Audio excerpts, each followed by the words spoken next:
Hi, welcome to Atha Yoga Minutes. I'm Isabella and today I'll talk about a very important topic for all female practitioners, and this is if and how you should practice yoga during menstruation. There are just a few yoga schools that say it's better to take a complete break, to not practice yoga at all, while most yoga schools say that it's actually good for you to practice. It can relieve discomfort and cramps.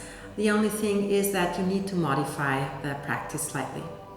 Those styles who recommend to not do yoga at all are normally those where the practice is energetically or physically quite challenging, like for example Ashtanga Vinyasa yoga or shadow yoga or Kundalini yoga, where a lot of fire breaths are being done. This is this forced type of breathing, like that's actually something you should not do during menstruation. Other yoga styles say it's quite fine, just modify the practice a little bit, and I will talk about this now in detail. I want to start with the poses to avoid.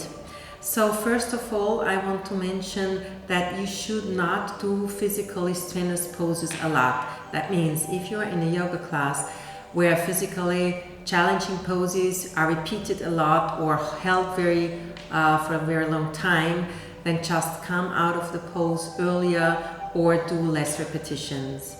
Secondly, you should avoid inversions like a headstand, shoulder stand.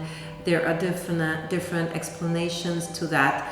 The most trivial being that your blood should flow downwards. Next point is don't do poses that work directly on the abdomen, like for example sucking in the abdominal wall, the thing that we call Uddiyana Bandha in the yoga, and also avoid both variations.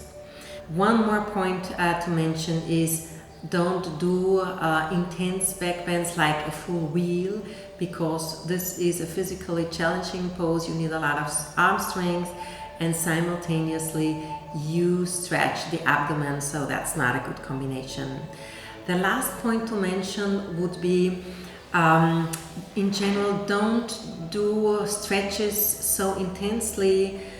The reason for this is that intensity is a quality of the fire element, and we don't want to stir up the fire during menstruation according to the point of view of Ayurveda. So the question is, which exercises are particularly suitable for you during menstruation? There's a wide range of exercises that we practice sitting or lying down, starting with simple twists, then all kinds of forward bends. Here it's best to put your forehead on a cushion so that you can really relax the head fully.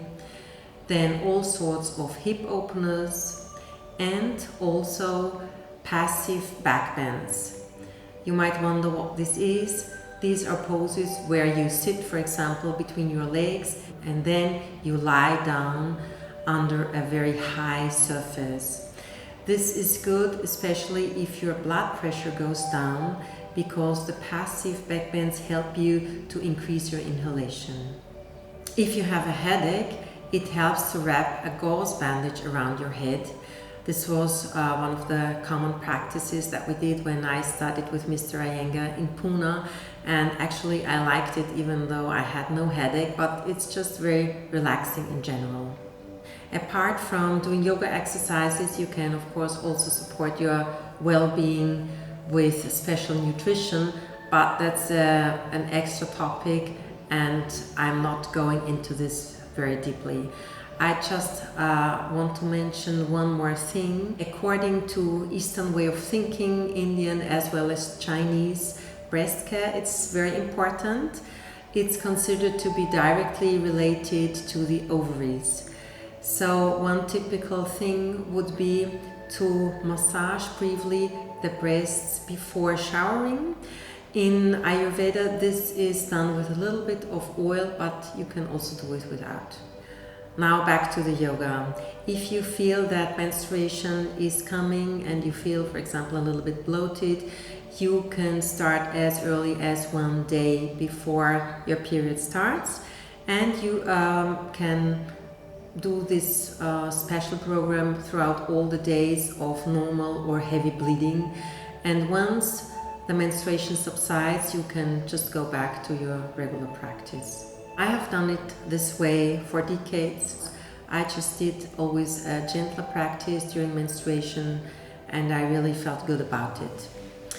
But every woman is individual, and you have to try out and see yourself and feel yourself what is best for you.